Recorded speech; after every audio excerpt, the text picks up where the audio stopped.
Vedant's Wellness Center, where food become your medicine. Call 905-944-664.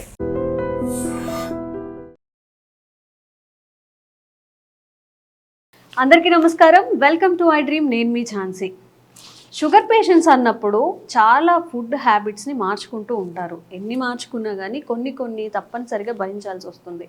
అందులో ఒకటి bad smell రావడం. Sugar ఉన్న వాళ్ళలో బ్యాడ్ స్మెల్, పక్కన వాళ్ళతో మాట్లాడుతున్నప్పుడు, కమ్యూనికేట్ చేస్తున్నప్పుడు చాలా భయంకరంగా స్మెల్ వస్తూ ఉంటుంది నోట్ నుంచి. అలాగే షుగర్ ఎక్కువైందో తెలీదు, ఏం జరుగుతుందో తెలీదు, బాడీలో అరచేతిలో బాగా మంటగా అనిపించడం, అరికాళ్ళు మంటగా అనిపించడం జరుగుతూ ఉంటుంది. అసలు ఎందుకు జరుగుతుంది? ఇవి వచ్చినప్పుడు మనం ఎలాంటి, అంటే ఇంట్లో హోమ్ రెమెడీస్ కానీ లేకపోతే వెంటనే డాక్టర్ని కన్సల్ట్ అయి తీసుకోవాల్సిన ట్రీట్మెంట్ గురించి కానీ తెలుసుకుందాం. ప్రస్తుతం అంతా ఉన్నారు ఆయుర్వేదిక్ డాక్టర్ చెలిమల శ్రీనివాసరావు గారు. వారితో మాట్లాడి అసలు ఎందుకు వస్తుంది, వచ్చినప్పుడు తీసుకోవాల్సిన జాగ్రత్తలు ఏంటో తెలుసుకుందాం. నమస్తే సార్. సార్, షుగర్ అంటేనే అందరూ భయపడుతున్నారు ఇప్పుడు. విరివిగా 100 మెంబర్స్ ఉంటే 98 మెంబర్స్కి షుగర్ వస్తుంది. ఆ 2 మెంబర్స్ కూడా త్వరలోనే ఫుల్ఫిల్ కాబోతున్నారని స్టడీస్ చెప్తున్నాయి. వాళ్ళు చేసే డైట్తో పాటుగా సమ్ ఇలా హెల్త్ ఇష్యూస్ కూడా ఫేస్ చేస్తున్నారు. 1 by 1 మాట్లాడుకుంటే బ్యాడ్ స్మెల్ ఎందుకు వస్తుంది? ముందు మీరు షుగర్ చూసుకుంటే ఎస్, ఇప్పుడు అలార్మింగ్గా మన ఫుడ్ హ్యాబిట్స్ అనేవి కానీ మన లైఫ్ స్టైల్ కానీ చేంజ్ అయ్యి, పాతకాలంలో ఏంటంటే మనం షుగర్ది వినేది ఏంటి, జెనెటిక్స్ వల్ల వాళ్ళ ఫ్యామిలీస్లో ఉంటే వచ్చేవి అని వినేవాళ్ళం. ఇప్పుడు ఏంటంటే బికాస్ ఆఫ్ మన life style, stress, food habits, వీటన్నిటి వల్ల కూడా షుగర్ అని చూస్తున్నాం. ఇవి కాకుండా కొన్నిసార్లు మనం రీసెంట్గా చూసిన కోవిడ్ కానీ ఇలాంటి ఏమైనా వైరల్ అటాక్స్ అయినప్పుడు కూడా బాడీ ఇమ్యూన్ సిస్టమ్ దెబ్బతిని అలాంటి వాళ్ళు కూడా టెంపరీ షుగర్ కంప్లైంట్స్, డయాబెటిక్ చూస్తున్నాం.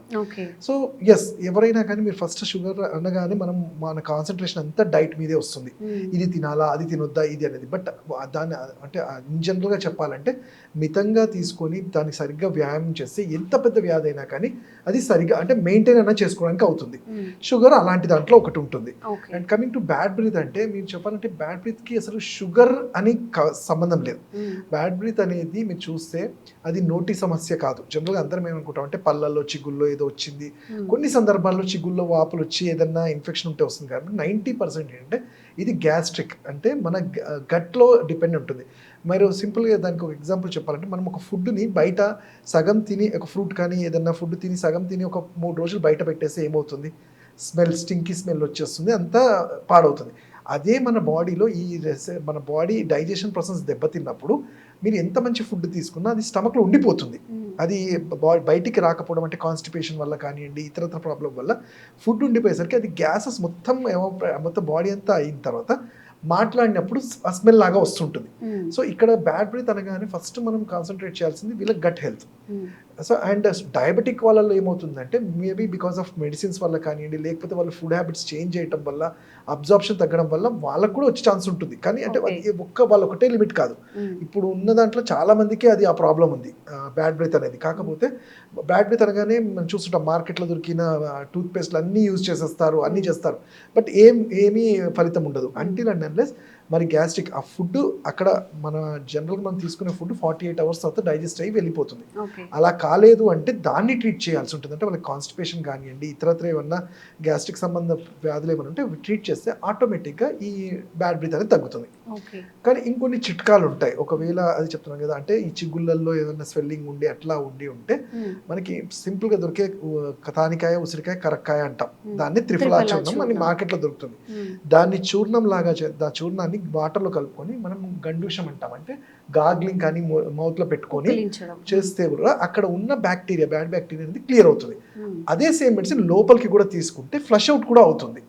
అంటే ఈ ప్రాబ్లంకి మెయిన్గా సొల్యూషన్ అనేది మన గట్ని క్లీన్ చేస్తే బ్యాడ్ బ్రీత్ కూడా తగ్గుతుంది. అలానే షుగర్ వాళ్ళల్లో వాళ్ళు తీసుకునే ఫుడ్ కూడా చాలా ఇంపార్టెంట్. ఎందుకంటే వాళ్ళు ఏదైనా హై ఫైబర్ కానీ హై కార్బోహైడ్రేటెడ్ కానీ హై ఫ్యాట్ ఫుడ్ తీసుకున్నప్పుడు షుగర్ డైరెక్ట్గా బ్లడ్ షుగర్లో ఉండిపోతుంది. కాబట్టి అబ్జార్ప్షన్ తగ్గి వాళ్ళకు కూడా వచ్చే ఛాన్స్ ఉంటుంది. సో అందుకనే ఎవరికైనా కానీ ఫస్ట్ మనం ఈ క్లిన్జింగ్ ప్రాసెస్ అనేది చేస్తే ఆటోమేటిక్గా తగ్గుతుంది. ఓకే. అండ్ ఇంకొక సమస్య ఏంటంటే చేతులు, కాళ్ళు తిమ్మిర్లు, మంటగా అనిపిస్తుంది.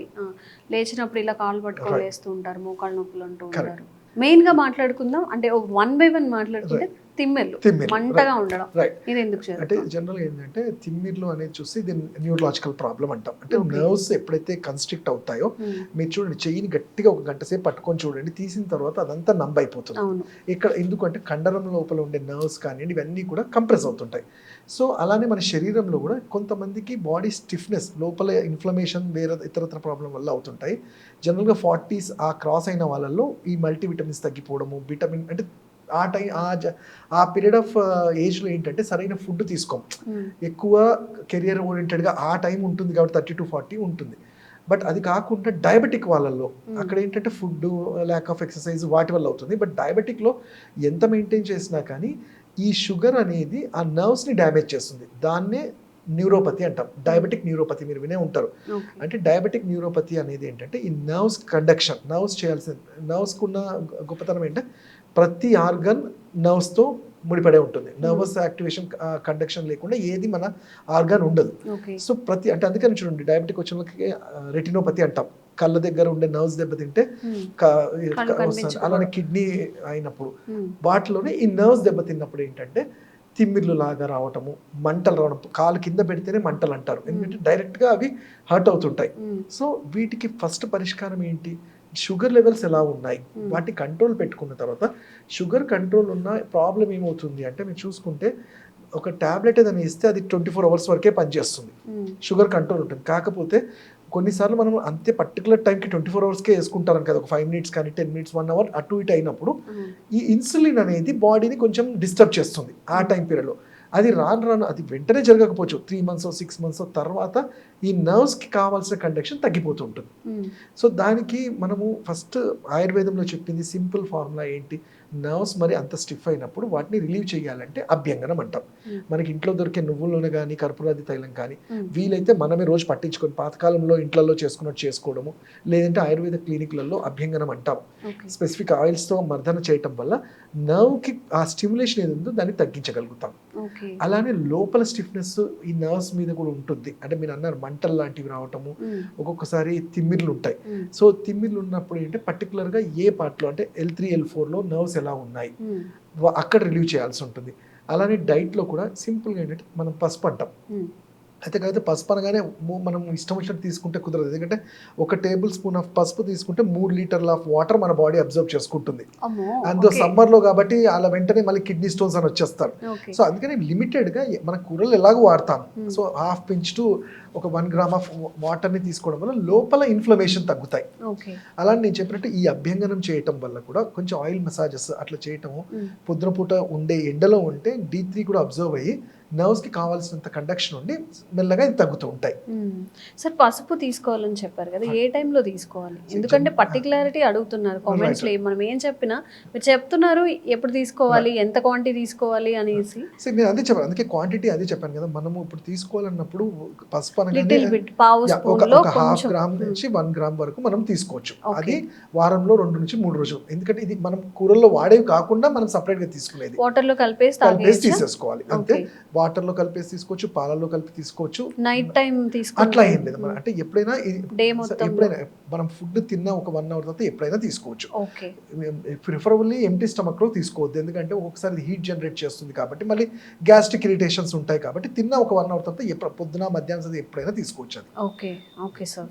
ఫుడ్ విషయంలో కూడా చాలా జాగ్రత్తలు తీసుకోవాలని చెప్తుంటారు. షుగర్ పేషెంట్స్ని ప్రత్యేకించి చెప్తూ ఉంటారు, స్ట్రెస్ చేసి మరి. Correct. వీళ్ళు ఎలాంటి ఫుడ్ తీసుకోవాలి? జనరల్గా ఎప్పుడైతే న్యూరోపతి ఉంటుందో ఇక్కడ 2, ఒకటి షుగర్ని కంట్రోల్ పెట్టుకోవాలి, అట్లానే మంచి ఎనర్జీ ఇచ్చే ఫుడ్స్ కూడా తీసుకోవాలి. ఎందుకంటే ఎనర్జీ లేకపోతే మళ్ళీ నర్వ్స్ ఇంకా వీక్ అవుతుంటాయి. సో అందుకని నేను చెప్పేది అంటే ఫ్రూట్స్ అనేది వీళ్ళు తినొద్దు అని కాదు, ఫ్రూట్స్లో ఏంటంటే హై ఫైబర్ ఉంటుంది, మంచి ఎనర్జీ ఇచ్చే ఉంటాయి. సో ఫ్రూట్స్ తినాలి, సీజనల్ ఫ్రూట్స్. కాకపోతే టైమింగ్ అంటాం, అంటే ఇన్ బిట్వీన్ మీల్స్, బ్రేక్ఫాస్ట్కి లంచ్కి మధ్యలో, లేకపోతే లంచ్కి డిన్నర్కి మధ్యలో అలా తినాలి తప్ప ఏదో లంచ్తో పాటు తినేస్తాము, లంచ్కి ముందు తినేస్తాము అనేది ఎప్పుడు అది దానివల్ల అదేంటంటే ఇంకా హై షుగర్ లెవెల్స్ పెరుగుతాయి. సో ఆ ఇన్ బిట్వీన్ మీల్స్ తీసుకోవాల్సి ఉంటుంది. అండ్ ఇంకోటి వీళ్ళకి ఏంటంటే పిప్పళ్ళు అంటాం, పిప్పలి అనేది మనం తోక మిరియాలు అంటాం. దీన్ని ఆవు నెయ్యిలో ఫ్రై చేసి పెట్టుకొని కూరల్లో వేయటం వల్ల ఈ నర్వస్ కండక్షన్ బాడీకి మంచి ఎనర్జీ, దాని రసాయన ద్రవ్యం అంటాం. పిప్పళ్ళుని ఆవు నెయ్యిలో కొంచెం డ్రై అనుకొని ఒక 50 గ్రామ్స్ 100 గ్రామ్స్ ఫ్రై చేసి పెట్టుకొని పౌడర్ చేసుకొని కూరల్లో వాటిలో వేస్తూ ఉండాలి. ఒక స్పూన్ అది చాలా మళ్ళీ గ్యాస్ట్రిక్ ఉంటుంది. మనం మామూలుగా కూరలో ఒక హాఫ్ పించ్ అట్లా వేసుకోవచ్చు. అది ఓకే, జస్ట్ అలా సాల్ట్ అలా పించ్ ఎగ్జాక్ట్లీ అంతే. అండ్ ఇంకా మంచి అంటే ఇన్సులిన్ ఇన్సఫిషియన్సీ మళ్ళీ నర్వ్స్ లో బొబ్బర్లు అంటాం. మనం బొబ్బర్ని కూడా ఉడకబెట్టుకొని వీళ్ళకి అంటే నానబెట్టిన వాటికన్నా ఉడకబెట్టినవి తినడము, అలానే మూంగ్ దాల్ని కూడా ఉడకబెట్టుకొని ఇవి తినటం వల్ల లివర్కి మంచిది, షుగర్కి మంచిది, అండ్ ఇలా న్యూరోపతి ఇలాంటి వాటికి ఉంటే కూడా చాలా హెల్ప్ఫుల్ చేస్తుంది. ఓకే సార్, నాకు ఇంకొకటి గుర్తొచ్చింది, అలసందులు అనేది షుగర్ కి అదే దాన్ని బొబ్బర్లు అంటాం. బొబ్బర్లు నథింగ్ బట్ అలసందులు. Okay done. సో ఇంకెలాంటి ఆహార పదార్థాలు జనరల్ గా ఇక్కడ మనం మాట్లాడుకున్నప్పుడు ఏంటంటే రెసిస్టెన్స్ గురించి మాట్లాడతాం. షుగర్ పేషెంట్స్ కి ఏంటంటే పాపం రాను వీక్ అవుతుంటారు, వీక్ గా అనిపించడం, ఎందుకంటే మెడిసిన్స్ వల్ల కానీ బై డిసీజ్ వల్ల కూడా వీక్ అవుతుంది. సో వీళ్ళకి మన ఇమ్యూనిటీ గురించి మాట్లాడినప్పుడు ఏదో మల్టీవిటమిన్స్ ఇవ్వకుండా జనరల్గా మన ఆయుర్వేద శాస్త్రంలో మాకేం చెప్పారంటే గోల్డ్, స్వర్ణం అనేది అన్నిటికన్నా మంచిది, అంటే ఇమ్యూనిటీ బూస్టర్ అంటాం.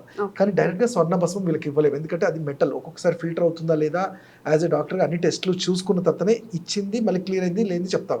బట్ కానీ గోల్డ్ ఇవ్వాలనుకున్నప్పుడు ఏం చేస్తామంటే స్వర్ణ క్షీరం వాటర్ అంటాం. అంటే మన ఇంట్లో ఉండే గోల్డ్ చైన్ కానివ్వండి ఏదైనా కానీ రాత్రి మీరు ఒక గ్లాస్ ఆఫ్, అది స్టీల్ కానీ రాగి కానీ ఏదైనా గ్లాస్లో వేసేసి ఒక 100 ml వాటర్లో రాత్రంతా సోక్ చేయాలి.